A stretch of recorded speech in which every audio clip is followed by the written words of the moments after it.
함께 보실 하나님의 말씀은 요나서 4장입니다. 구약성경 1289쪽 전으로 보시면 되겠습니다.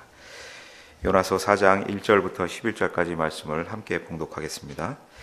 요나가 매우 싫어하고 성내며 여호와께 기도하여 이르되 여호와여, 내가 고국에 있을 때에 이러하겠나이다 고 말씀하지 아니하였나이까.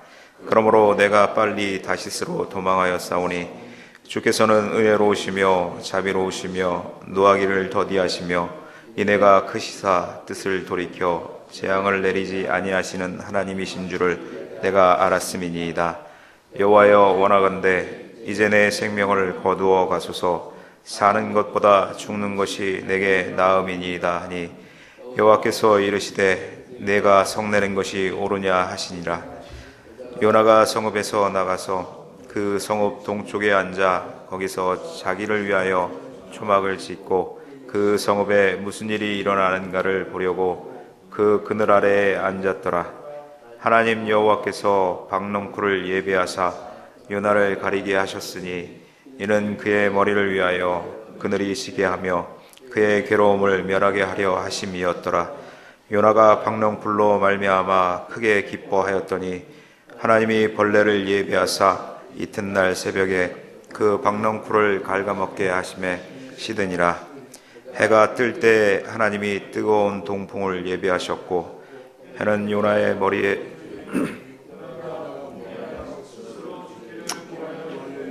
사는 것보다 죽는 것이 내게 나으니이다 하니라.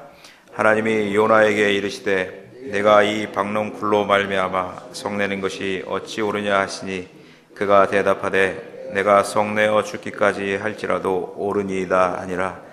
여호와께서 이르시되 내가 수고도 아니하였고 재배도 아니하였고 하룻밤에 났다가 하룻밤에 말라버린 이 박넝쿨을 아꼈거든.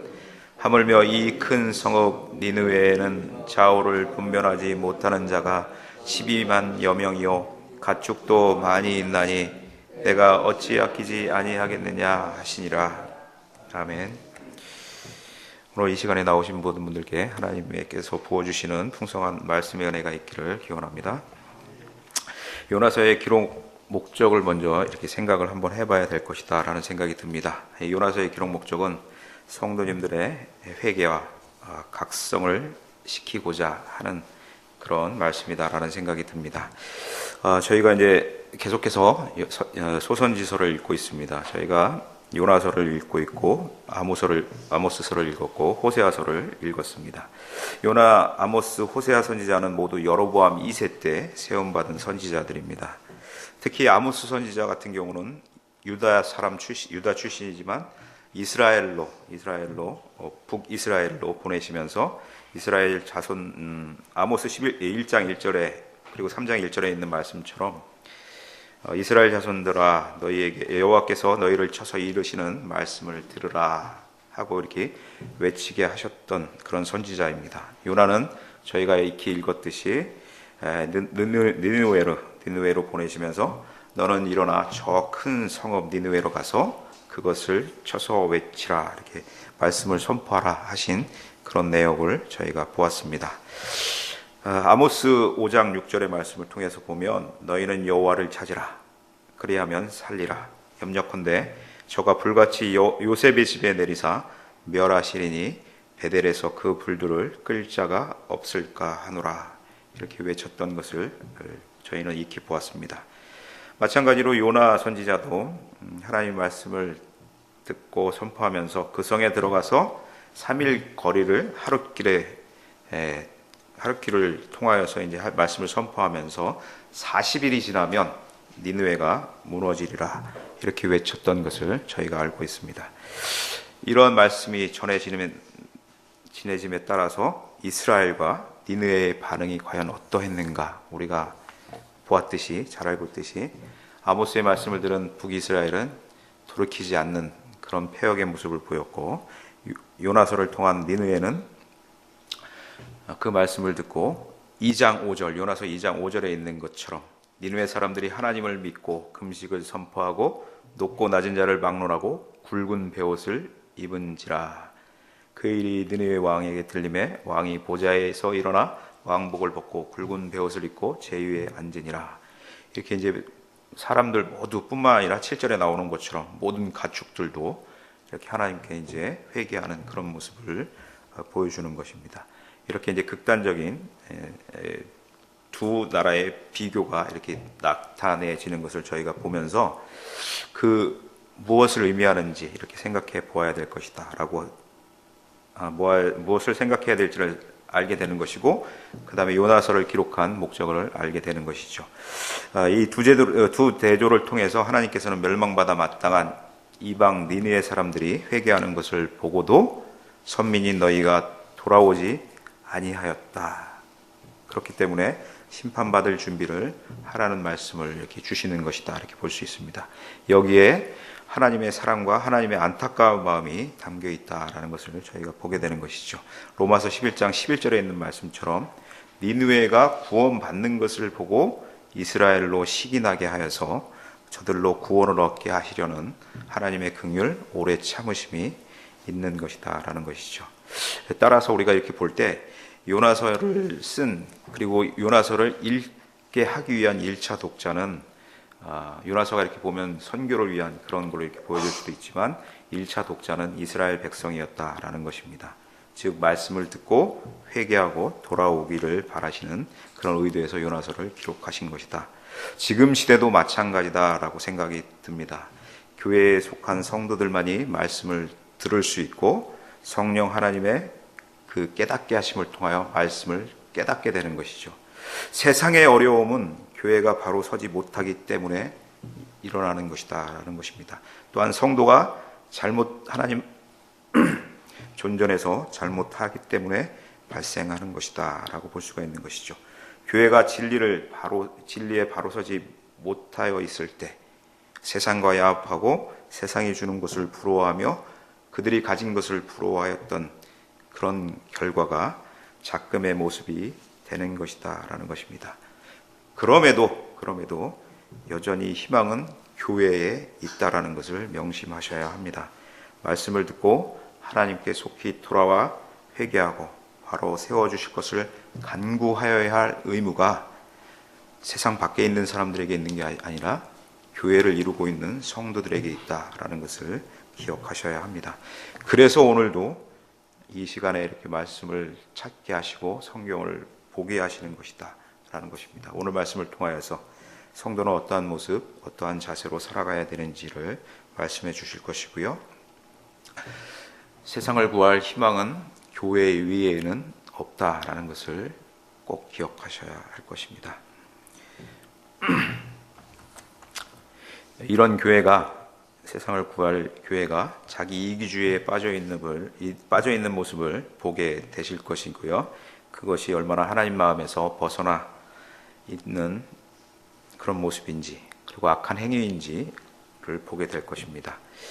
이런 부분에 있어서 오늘 요나서 말씀을 저희가 한번 보려고 하는 것입니다.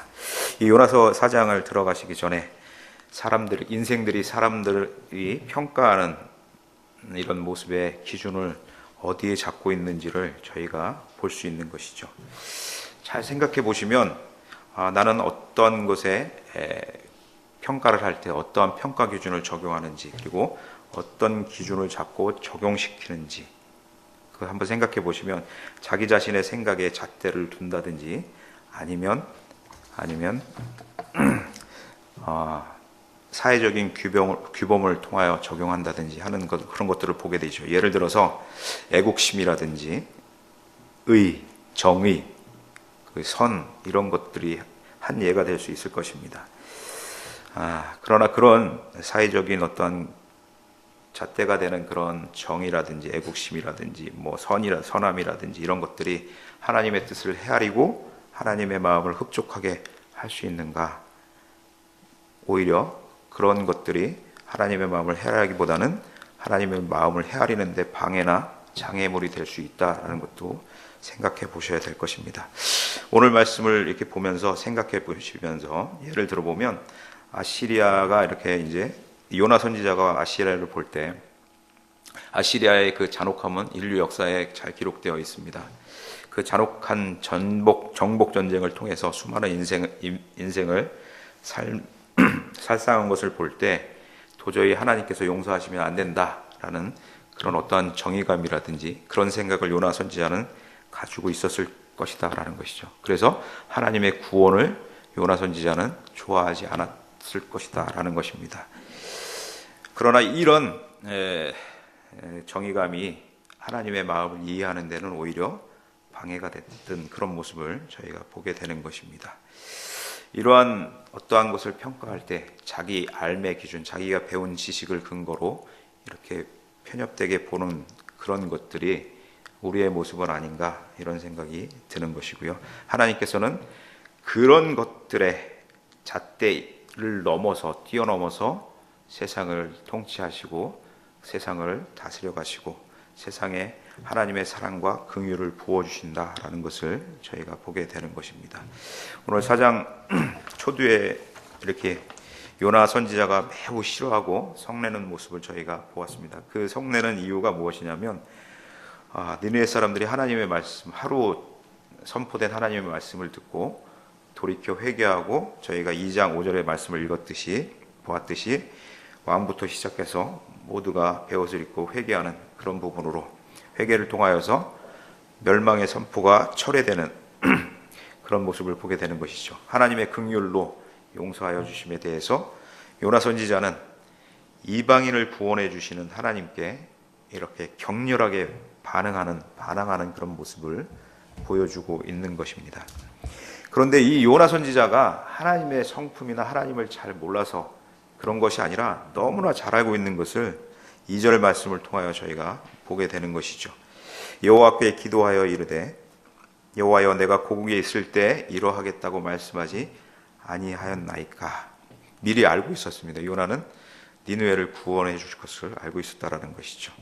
그러므로 내가 빨리 다시스로 도망하였사오니 주께서는 은혜로우시며 자비로우시며 노하기를 더디하시며 이내가 크시사 뜻을 돌이켜 재앙을 내리지 아니하시는 하나님이신 줄을 내가 알았다. 이렇게 말씀하고 있는 것을 볼 때 요나 선지자는 하나님의 성품을 잘 알면서도 선민 아닌 이방인을 이렇게 하나님께서 긍휼과 사랑을 베푸셔서 회개할 때 용서해 주실 것, 이것이 너무 싫었던 것입니다. 그래서 하나님께서 가라는 니느웨로는 가지 않고 오히려 반대로 도망하는 그런 모습을 저희가 보았던 것이죠.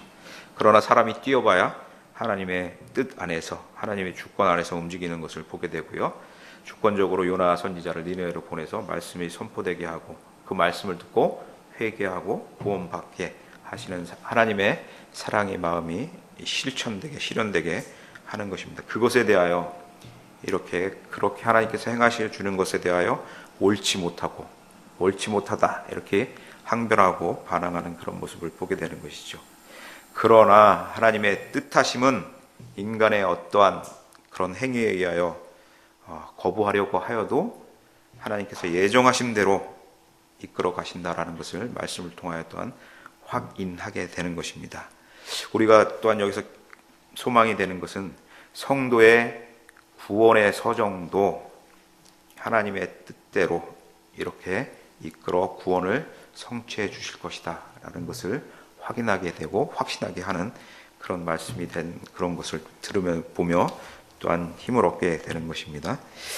요나 선지자는 결국 자신이 하루 동안 복음을 전파한 니느웨 사람들이 용서를 받게 되자 그 부당함을 주장하는 것이 하나님의 행동하심에 부당함을 주장하면서 3절의 말씀처럼 여호와여 원하건대 이제 내 생명을 거두어 가소서 사는 것보다 죽는 것이 내게 나음이니이다.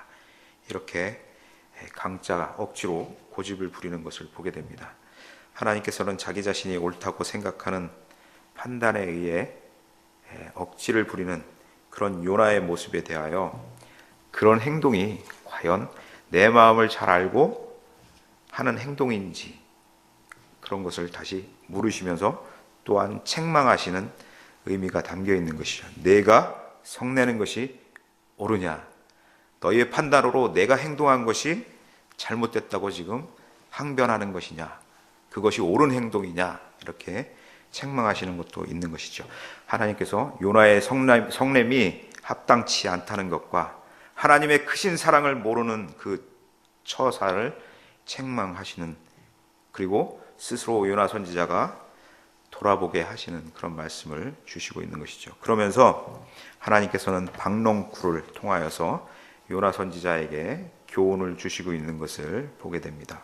5절 이하부터 보시면은 요나 선지자가 이제 하나님의 말씀이 선포되고 회개하여서 어떻게 되는가를 보고자 성읍 동쪽에 앉아서 초막을 짓고, 이 초막은 그냥 잘 지은 그런 초막이 아니라 얼키설키 대충 지은 그런 초막으로 보여지는 것입니다. 그래서 중동 지역의 그 한낮의 뜨거운 햇빛을 가리기에 한계가 있었던 것으로 보여집니다. 이에 그것을 아시기 때문에 하나님께서 박농쿨을 예비하셔서 그 큰 잎사귀를 통하여 그늘이시게 하여 주는, 그리고 요나 선지자의 괴로움을 면하게 하여 주시는 것을 보게 됩니다. 이에 요나 선지자가 크게 기뻐하는 것을 6절의 말씀을 통해서 보게 되는 것이고요. 그 기쁨도 잠시 동안이죠. 하루를 넘기지 못하고 하나님께서 예비하신 벌레를 통하여서 박농쿨을 갉아먹게 하여서 그 입이 시들어버리게 하는 것이죠. 그리고 뜨거운 동풍까지 보내셔서 요나가 큰 고통을 겪게 하십니다. 이런 부분에 있어서 8절에 말미에 보시는 것처럼 요나는 4절에 말씀을 했던 것처럼 사는 것보다 죽는 것이 내게 낫다, 이렇게 또 불평을 하는 것을 보게 되는 것이죠. 이때 하나님께서 요나 선지자에게 다시 묻습니다. 내가 이 박농쿨로 말미암아 성내는 것이 옳으냐? 이것은 이제 앞에서 니느웨의 구원을 통하여서 구원을 이루었을 때 하나님께 요나 선지자가 성냈던 그런 부분에 대해서 다시 질문하는 것과 같은 질문이죠. 이 박농쿨의 교훈을 통하여서 하나님께서는 요나가 자기 입장에서 니느웨의 구원을 못마땅하게 여기고 그랬던 모습에 대하여 반대로 박농쿨이 시들자, 이것도 못마땅하게 여긴 것을 논리에 모순되는 것을 통해서 깨닫게 하시려는 그런 의도가 있는 것이죠. 그런 박농쿨의 교훈을 이렇게 가르쳐 주시고자 하는 것을 통하여서도 깨닫지 못하는 그런 요나 선지자를 보면서 요나 선지자에게 하나님께서 알려주시고자 하는 것이 뭐냐면 자기의 유익이 사라지자 끝까지 하나님께 성내는 그런 요나의 모습을 보게 하시는 것이죠. 모든 것, 박농쿨, 벌레, 동풍 등을 이용해서 하나님께서는 요나 선지자가 하나님께 대항하는 것이 얼마나 자기 중심적인지를 알고 깨닫게 하시기 위해서 준비하신 것이다 라는 것이죠. 10절의 말씀처럼 여호와께서 이르시되 내가 수고도 아니하였고 재배도 아니하였고 하룻밤에 났다가 하룻밤에 말라버린 이 박농쿨을 아꼈거든, 이렇게 말씀하시죠. 요나의 마음 상태를 통하여서 하나님의 생각과 마음을 알게 하시고자 하는 그런 부분이 있는 것이죠. 즉 요나가 수고도 아니하고 재배도 아니한 박농쿨, 자기에게 그늘을 드리워서 유익을 준 그런 박농쿨을 아꼈던 것처럼 하나님께서도 니느웨에 살고 있는 12만여 명의 사람들의 향방을 알지 못하는 그런 사람들을 아끼신다라는 그 하나님의 마음을 알게 하시고자 하기 위한 그런 교훈을 이 박농쿨을 통하여서 주시고 있다라는 것이죠. 요나가 박농쿨이 시들어 죽는 것에 대하여 고통스럽게 여기고 안타까워했던 그런 생각처럼 니느웨 성이 심판으로 멸망당하는 것이 하나님께 그렇게 고통스럽고 그렇게 안타까운 그런 것이다 라는 것을 교훈하시고자 하기 위해서 이 박농쿨을 하나님이 주권적으로 요나에게 보내시고 그것을 통하여 깨닫게 하시고자 했던 것이다 라는 것이죠. 이런 말씀을 통해서 저희는 자신의 편협한 시야, 지식, 경험, 그리고 불완전한 사고로 하나님께서 하시는 일을 판단하려 하지 말아야 할 것이다 라는 것입니다. 내가 판단하는 세상에 대한 잣대보다 내가 가지고 내가 옳다고 생각하는 것보다 더 크고 정의롭고 사랑이 풍성하신 하나님의 마음이 있음을 기억하면서 세상의 모든 인생들과 만물을 사랑하시는 하나님의 마음을 알아서 그 하나님의 마음을 잘 전달하는 그런 교회, 그런 성도로 살아가셔야 할 것이다 라는 것이죠. 이런 말씀을 듣고 제발 좀 그런 교회, 그런 성도가 되었으면 좋겠습니다. 단지 듣고 돌아서서 나가시면 잊어버리는 그런 모습이 아니라 정말 간절하게 하나님의 마음이 어떤 것인지를 깨달았다면 그 하나님의 마음에 흡족하게 하시는 그런 성도가 서두에도 말씀드렸듯이 이 시대에 하나님의 마음을 기쁘게 하고 하나님께서 바라는 그런 성도의 모습을 지켜가는 그런 성도일 것이다 라는 생각을 가지게 되는 것입니다. 그런 성도님들 되시기를 바라고요. 교회라고 성도라고 하면서 행동은 세상의 일반적 사람들보다 그 사람들이 가지는 상호 박애의 모습조차 가지지 못하는 그런 모습을 보이는 성도, 또한 자신의 유익만을 기뻐하고 이기적이고 자기 공동체만을 생각하는 그런 집단 이기적의 의식을 가지지 않아야 할 것이다 하는 것입니다. 우리가 이제 이 요나서 4장을 통하여서 보면서 내가 집착하는 그런 박넝쿨이 있을 것이다 라는 것이죠. 내가 집착하는 것, 내가 고집하는 것, 내가 무엇인가를 평가할 때 내가 적용하는 것, 그런 것들로 인해 하나님의 뜻하심과 하나님의 크신 세계를 보지 못하는 어리석음을 범치 않게 해달라고 기도하시는 그런 성도님들 되시기를 바라고요. 나의 작은 배움, 지식, 경험으로 모든 것을 판단할 수 있는 것처럼, 모든 것을 분별할 수 있는 것처럼, 하나님의 마음을 헤아릴 수 있는 것처럼 그렇게 교만하게 살지 않게 되시기를 바라는 것입니다. 항상 하나님 말씀 앞에서 삼가 조심하며 겸손하게 그렇게 사는 성도의 모습을 가지시기를 기원합니다. 기도하겠습니다.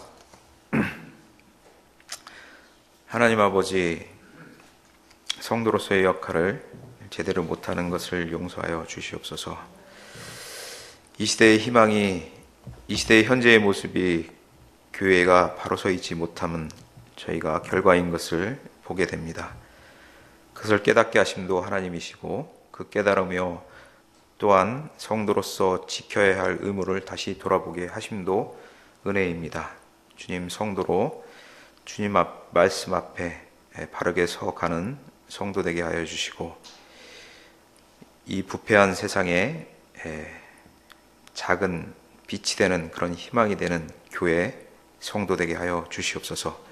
이 시대의 세상을 구할 자들은 주님 존전에서 구별된 성도들 뿐임을 기억하며 하나님께서 한탄하시고 안타까워하시지 않도록 하나님의 말씀을 전심으로 청종하는 삶을 살게 하여 주옵소서. 내가 생각하는 정이 편협한 나의 작은 시야로 하나님께서 하시는 일을 판단하려 하지 말고 하나님의 가르침을 통해 가르쳐 주시는 하나님의 크신 마음으로 세상을 품고 살아서 타인을 존중하고 사랑하며 믿지 않는 자들에게도 하나님의 귀한 말씀이 들리게 하시고 하나님의 사랑이 보이게 하시며 하나님의 그 긍휼한 마음을 체험하는 그런 하나님의 사랑을 전하는 넉넉함이 있는 성도 되게 하여 주시옵소서. 주님, 교회를 든든하게 세우시겠다 말씀하신 약속을 믿으며 변하기에 있는 저희 교회를 보살펴 주시기를 간구를 드립니다. 성도 한 분 한 분이 나 하나쯤이야 하는 마음보다는 하나님 앞에 겸허하게 나와 교회를 위하여 기도하는 그런 한 마음이 되게 하여 주시옵소서. 또한 담임 목사님을 붙잡아 주시고 새로 담임 목사님으로 오시게 되는 김지훈 목사님도 영육간의 강건함으로 붙잡아 주셔서 교회에 주님의 말씀을 바르게 전하시는 그런 귀한 사역을 잘 감당하게 하여 주시옵소서. 오늘 수능 시험이 있습니다. 수능을 치르는 모든 수험생들에게 하나님의 은혜가 있게 하여 주시고 그들의 각자의 인생의 노정에 있어서 또 하나의 귀한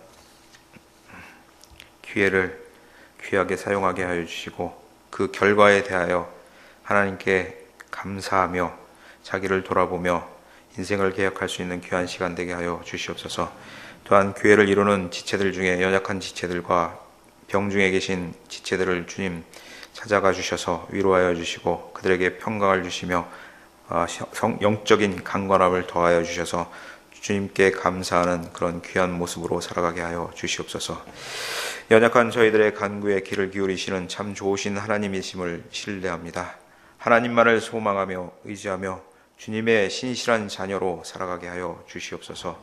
감사를 드리며 예수 그리스도의 이름으로 기도드리옵나이다. 아멘. 하늘에 계신 우리 아버지